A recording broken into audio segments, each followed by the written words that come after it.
Hi, we're here at Education 2.0 Conference USA Summer 2023. Now, who do I have the honor of speaking with? Lorena, my name is Jeff Hoffmann, and I'm here representing our company called Cyber Intelligent Partners, which I am the president and CEO. Amazing. Now, could you tell us a little bit about what your company represents? Well, before I do that, I just want to say thank you to Education 2.0 leadership and everybody that has worked really hard to put this conference together. And who wouldn't want to be in Las Vegas for a few days, despite Right? the 100-degree heat, but especially in light of a new governor that was elected, who has reopened and energized the people and the economy for Nevada. So I'm very happy and thankful to be here. With Cyber Intelligent Partners, we primarily are focused on advising and consulting for cyber and digital transformation solutions. As we were exploring different areas of where we would like to invest or help, Yeah. and I want to emphasize help, especially in a post-COVID-19 pandemic environment, education.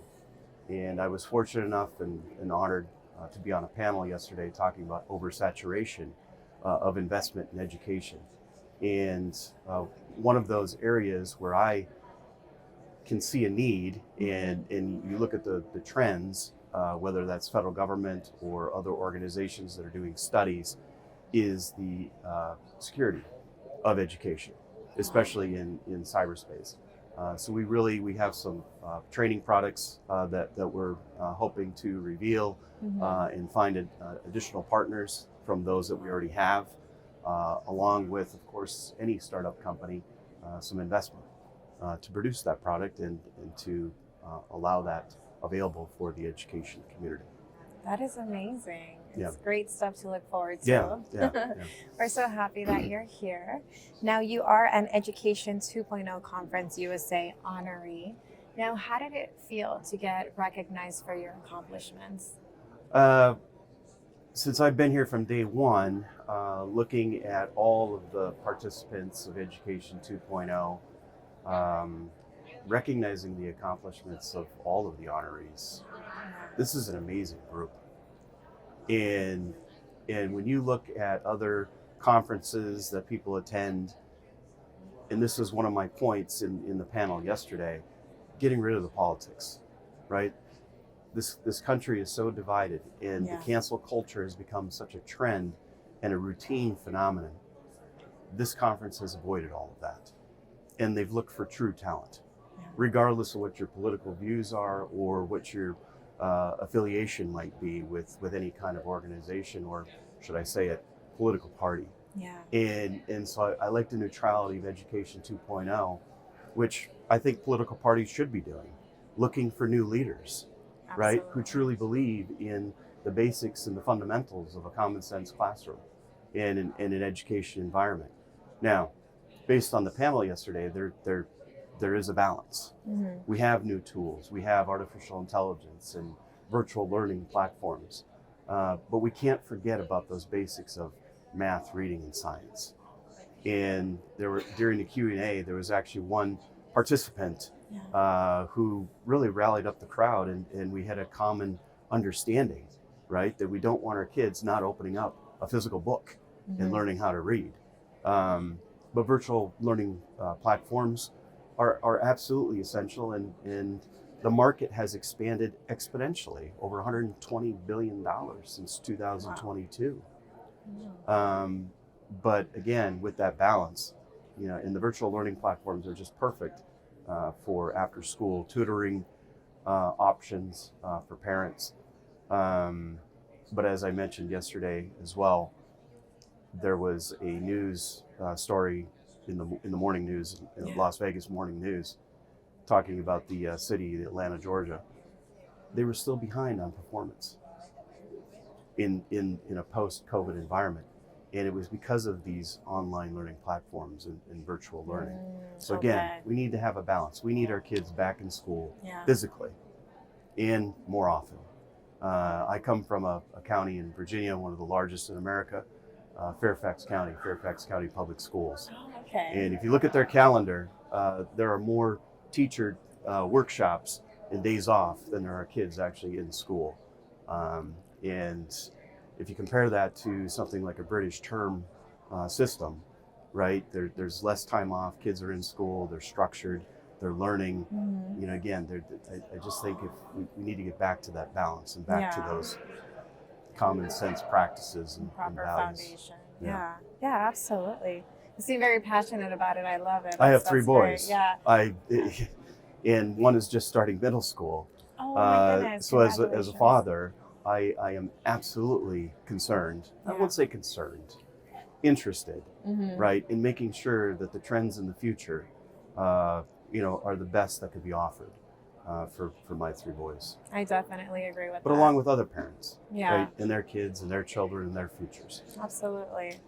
Wow. So, could you let us know what led you to winning this award? So when you ask that question, I often like to answer with what's the first word that comes to mind, and I would say perseverance. Oh, In spirit, yeah. spirit that we can get back to, finding what makes America wonderful. Yeah. Now, this is a global conference, Mhm. right? And like I mentioned, I lived in the UK for 2 years, and it was actually Oh. during the COVID pandemic. And I couldn't have asked for a better environment in handling of the situation Wow. while I was living in the UK. But perseverance and spirit that we can actually get back to the way things were even 5 years ago. Mhm. In just adding to that, anybody can look at a bio, but you mentioned the word passion, Yeah. right?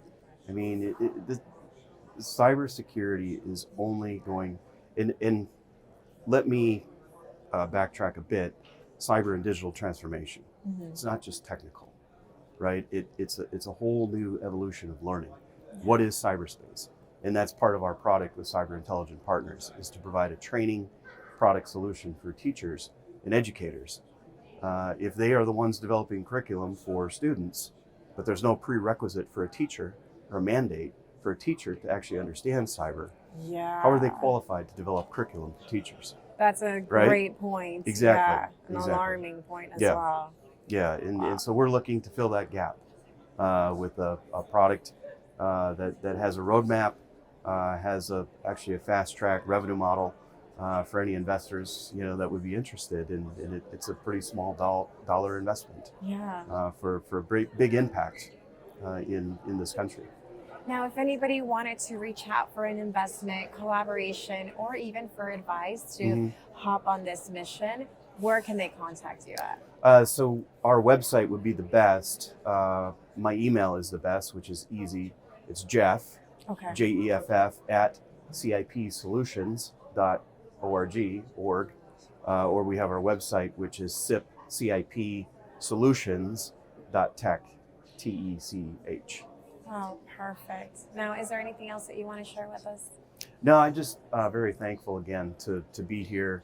I've had a chance to run into a lot of great people Yeah. who believe in education. Surprisingly, there are a lot of people, that are really in the center of all this. And I say that very deliberately Yeah. in a political fashion, because we need to get back to that center. There's too much of this, there's too much of that. And this is where a majority of the people are, Mm-hmm. at least from an American perspective. Absolutely. And if we could get back to those foundations and find new leaders. Mm-hmm. And as an example, we need new leaders at the state level, Yes. right? We need new leaders in the General Assembly education committees who believe, right, in these unbiased, neutral solutions for education. And what is best for the children and the future? So there's an interesting statistic. 65% of the jobs that will be created in the future haven't even been created yet. That is And so if you look crazy. at the technologies and the skills that the kids are learning right now, right, Uh-huh. there's no way to prepare them. So it's evolutionary. And it's a balance of common sense classroom values and principles with the integration of innovation, Mm-hmm. especially in career and technical education.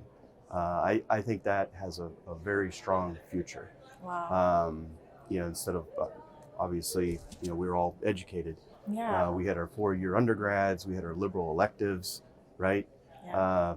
People need to get back to work, and it's faster to get back to work to be enrolled in a technical or CTE program, right, than spend a lot of money in an overexpensed, overinflated university system, Yes. which I paid for.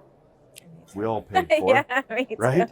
Yeah. And so that's part of the Yes. shift, and that's part of the balance, Yeah. right?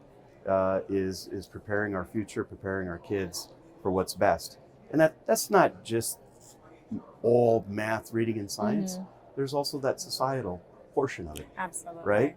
But making sure they don't fall into these trend gaps that we're Yes. seeing now. And I think I don't even need to explain what those are. Yes. I think people know what those are. Yeah. And that Unfortunately. revolves around the one thing that Ronald Reagan said best, former president, not far from here, California, that education belongs at home with the parents. 100% agree.